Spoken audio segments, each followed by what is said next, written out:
Good evening, everyone. Welcome to Property Zone Live. And I'm Sean Lee here with you. Today's topic is about opportunity that we're going to see in property market 2023. And I actually have done up some slides to summarize what has been going on in 2022, even the past 2 years.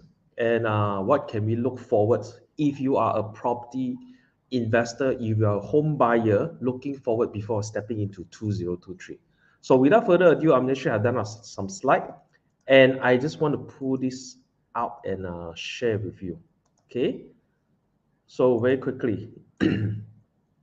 Now, before I talk about opportunity, okay, I think the opportunity doesn't appear by itself. If the opportunity is so obvious and appear by itself, everyone you grab it before the rest of the people knows.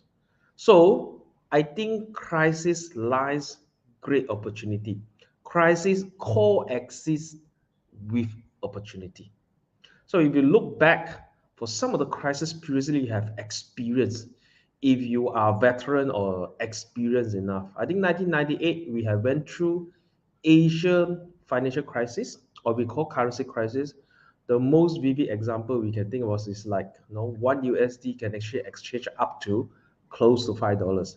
And not just Malaysia, we have Korean, Thailand, Indonesia, Philippines. All the whole Asian countries were in trouble. Okay, 2001 we have dot-com bubbles, and we have September 11 terrorist attack. 2008, okay, if you're in the property market, that you know the subprime crisis was actually a housing market crisis originated from US, but because of the repackaging of the housing loan products that actually become, for example, mini bond, sell through the world to some of the big banks, including Lehman Brothers at the time. Okay, so the subprime crisis eventually has caused the bankruptcy of Lehman Brothers, and if not for the US intervention, many big companies like Citibank, AIG, GM, so on and so forth were in big trouble. Okay, fast forward 2020, all right, COVID-19, just we think it was over. There was a new variant, Delta, the Omicron variants that is actually take couples months, maybe a years of our time, of our lifetime, and stay at home during the lockdown. Okay, 2022, while we're still recovering from the COVID, we are still recovering from the supply chain disruption. We are actually seeing a war. We are seeing a conflict between Ukraine and Russia. Okay, now before that, we probably in this part of the world we knew very little about the importance of Ukraine and Russian, except maybe some beauty pages that we always see. But when the war broke out, when the conflict started to emerge on newspaper, on articles, on CNN, BBC, we knew that things is not going to be as smooth in terms of the COVID recovery as expected. And because of that, we are facing a 3F crisis, as our boss in IQ has mentioned. Food, fuel, financial turbulence ahead of us. So before talk about opportunities presenting itself in 2023, we need to understand what is crisis above. Now, we always have to know that food, fuel, financial crisis, they are interrelated. They are not a standalone crisis by itself. Okay, when the Ukraine-Russia war broke out, one big thing that is impacting the Europe and also the rest of the world is that because of the sanction done by the Europe, in retaliation, Russia is cutting gas supplies to Europe. Now we are entering the autumn and winter is yet to come. A lot of European countries, other than using the natural gas to power up their business, power up their manufacturing plant, they also rely on natural gas to warm them up during this cold, harsh winter. So, what we are seeing in the year of 2021, moving to 2022, you have seen gas prices have moved up, not double, not triple. We are talking about 10 times. We're talking about 11 times the price just over a year ago.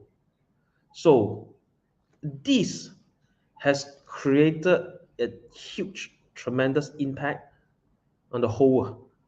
Okay? So if you look at other than the natural gas supplied by Russia to the rest of the thing, Ukraine itself is also a biggest exporter for corn, seed oils, wheat. So they are basically a food manufacturer.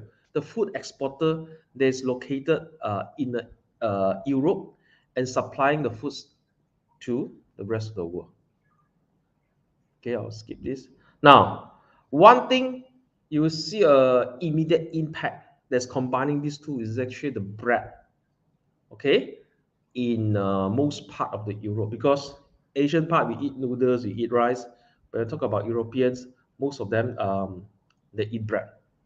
They can't live without bread. But if the gas price is going to go up like this, wheat price is going to go up like this, they are forcing half of the bakery shop in Europe going to close down by next year. Okay, one vivid example: electricity bill in bakeries in Germany, they are seeing 400%. France, they are looking at 700%. UK, they are looking at 800% increment in utility. Now, although some of us are not in the business, some of us are not even in the bakery business. But just imagine you run a normal business. If the cost of electricity has gone up by 400%, 700%, 800%, if you're not able to transfer the cost to the consumer, what will happen to the business? We're talking about food, fuel. Let's look at another things that the crisis that have gone through, the challenge that we have been through from a Malaysian point of view. I think all of us know ringgit has depreciated a lot against US dollar for the past 1 year. Okay, I think the beginning of the year or end of last year, we were hovering below 4.2. Okay, but when Fed, which is the central bank of US, is starting to increase the interest rate aggressively, every time is 75 basis point for 4 times. The Fed fund target right now is hovering between 3.25 to 3.5%. And because of that, US dollar has appreciated so much against ringgit Malaysia. You're talking about more than 10% in just a couple of months. It caused a havoc. Of course, if you are an importer, right, it will affect us because we need to pay more money to get the same value of goods. Export, people say you have weak ringgit, it could be good, but at the same time, don't forget, no, even as exporter, right, everything may not be manufactured and produced in Malaysia itself. A lot of raw materials that we need to import from another countries, some of them are using US dollar. So basically, you have to pay extra in order to earn extra. But at the same time, all the logistic cost will be denominated. Everything will be calculated in US dollar. So eventually, the weak ringgit may not transfer or translate to so much benefit as most people think. Not just ringgit. If you look at other major currency, okay, at one point of time, £1, okay, one UK pound is almost equivalent to one US dollar. Okay, but luckily, from a UK point of view, the pound has strengthened against US dollar, so we only need about 0.88 pounds sterling in exchange of one US dollar. Japanese yen, you can see from 110 all the way to about close to 145. Renminbi has even broke the crucial threshold of 7 Chinese yuan in exchange of one US dollar. So all these are not just ringgit are depreciating against US dollar, but in fact that US dollar is getting so strong, no other currency, especially emerging markets like Malaysia, can stand in the headwind. So as expected, Fed has increased the interest rate from 0.5% to about 3.5%, and Malaysia are not taking a different move. We actually have to follow the step, although the quantum of it, instead of 0.75%, our Bank Negara only increased the interest rate, which is OPR in this context by 0.25, 0.25, and 0.25 for the last 3 times. So our OPR now stands at 2.5%. It's actually 0.75% higher than during the lockdown period, but we are still 0.5% lower, okay, at the end of 2019, which is before the COVID period. Now, as Fed has been increasing the interest rate in US aggressively and it has huge impact to the rest of the world, a lot of people are suffering. You can see the stock market are suffering. You can see the bond market are having turbulence. Crypto market has wiped out by trillions. So a lot of people are actually start to questions.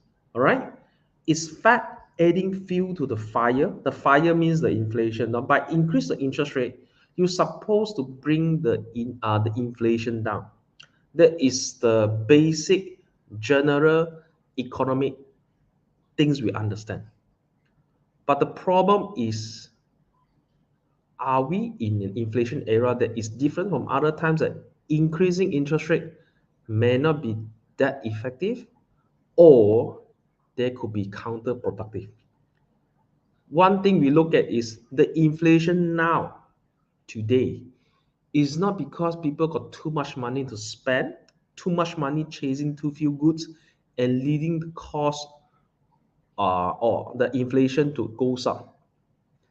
In contrast, if you have people who's running a business, a family business, a small vendor, a restaurant business, if you're going to go and ask them why you increase the price from 5 ringgit to 6 ringgit, 6.50 for a bowl of noodle, for example, is it because the economy is so good, people have so much money in their pocket, so much money in their account, they come to spend and drive up the price? Most of them will tell you no. The main reason they are increasing the price, for example, in this case of the bowl of noodle, is because the cost of energy, the cost of raw material, the cost of labor, the cost of rental has gone up so much since COVID. So increasing the interest rate may not have bring down the cost of material. In fact, they may actually increase it. So I give one example that is maybe not just unique to US. Okay, if you look at inflation, inflation is just a general terms, but to gauge the inflation, how high or how low, they use CPI, they call Consumer Price Index. And in US, you can see housing category, I have actually highlighted this. Housing category basically constitute or account for over 40% in their CPI. So in other words, any increase in the housing cost, whether you're paying for your rent or you're paying for installment, you will actually constitute an increase in the CPI. So the question is, if you are a landlord, if you own a house, okay, and you rent it out and you collect rental, but at the same time you're paying for your installment, okay, so there's no so much different from business point of view. So what would you do if your mortgage rate is up and therefore your installment amount increase? Let's say from 3,000, now you need to pay 3,005. So when a tenancy agreement is up, if you're able to transfer the cost to your tenant because your property is in good area, what would you do? So you will increase the rent as well, right? Okay, so come back to the things again. If housing mortgage is about 42% of US CPI, which is the indicator for inflation, increase in rental only push a CPI higher, right? So I think maybe it's about time for the central bank of US to come into senses by if you are doing things again and again and you did not achieve the result that you want, but not the result that you want, perhaps it's a time to slow down and rethink the strategy as well. Now, inflation, I think the word inflation is the hottest word that comes up to a lot of people's mind, not just in this country, not just in Asia, I think around the world. Okay? Although the cost of it, the major cost of it are different among different places. For example, European, the major cost of inflation is natural gas, energy. Okay? In Asia, it could be the food. But we always heard about the word property is the best hedge against inflation. Yeah, best hedge against inflation. We are entering the high inflation era. How does having a property or being a landlord help against hedging the inflation? Maybe we take a look from a basic mathematical calculation. First, we always know that inflation eats the real value of your money if you just leave it into the bank. Okay? If you have 1 million ringgit in the bank account now, how much would you worth 10, 15 years later, giving a high inflation rate right now? Maybe 500, 600,000. Now, this from a saving point of view. But if you buy a property, okay, and in high inflation time, normally the property value is expected to increase. But at the same time, if you take a loan to finance your purchase, you take a mortgage of 1 million ringgit. So, have you thought about what would be the real value of the loan amount after 10, 15 years? If the value of the money in your bank account can shrink, wouldn't the value of your loan account will be shrinking in the next 10, 15 years? Of course, during this 10 to 15 years, one thing that the challenge we may face is because of the increase of inflation, therefore the increase in interest rate, we need to pay more for installment. But if your property is located in good location, there's a lot of job, there's a lot of growth, there are a lot of transformation. People will actually come and rent your place, and eventually the rental will increase. So what I'm saying that you look at it from a business point of view, an increase in interest rate, therefore an increase in your installment loan amount is like an increase in raw material. If you'll be able to transfer the cost to your customer, in this case your tenant, right, you will actually hedge the increase in installment by increasing your rental that you collect from your tenant. Straightforward.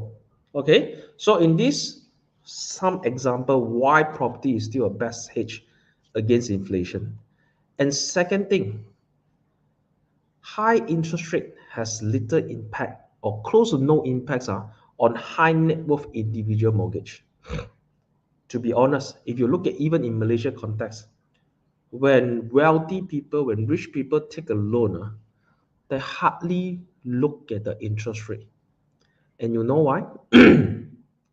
Don't talk about the cash buyer.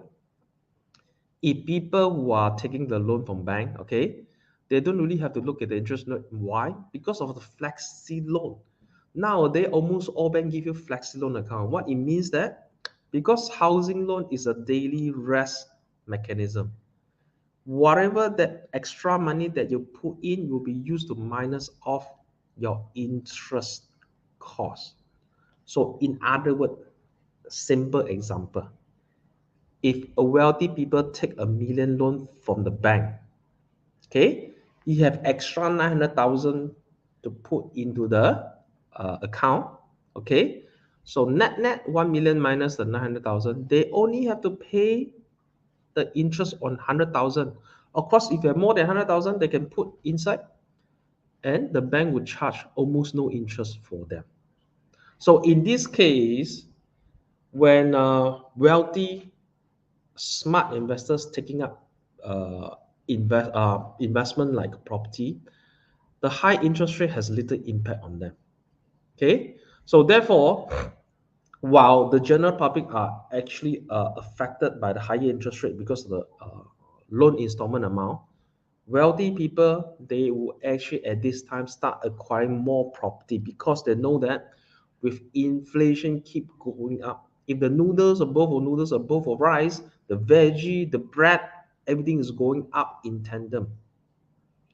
Property by itself, there is an end product. There is so many industry. No, you have building material, you have architecture design, you have marketing, you have everything that has to be in place before the end product, a final bricks and mortar can come into place. Inflation would not spare property.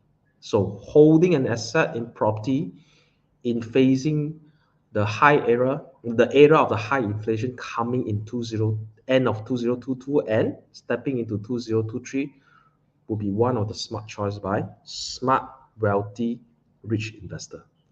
Don't left behind.